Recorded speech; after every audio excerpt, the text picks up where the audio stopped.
রাজনৈতিক দল, তাকে যদি আপনি প্রশ্ন করেন কেন আপনার দলে, গণতান্ত্রিক দলে কেন নারী আমির হতে পারবে না, আপনি যদি তাকে প্রশ্ন করেন কেন মেয়েরা 5 ঘন্টা এনার কথা শুনে মনে হচ্ছে যে জামাতে ইসলামের আমির হতে চায়। আর তাছাড়া শেখ পরিবার বাইরে কেউ সরকার প্রধান হতে পারবে না, জিয়া পরিবারের বাইরে কেউ সরকার প্রধান হতে পারবে না, এটা নিয়ে কোনো কথা নাই। কথা আছে যে জামাতের আমির কেন মহিলা হতে পারবে না, খুবই আশ্চর্য বিষয়।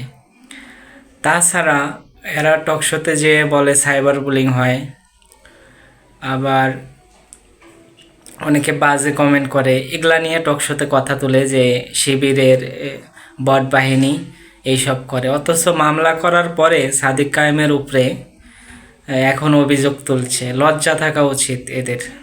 কথা বলার জন্য আপনাকে কেস করা হবে।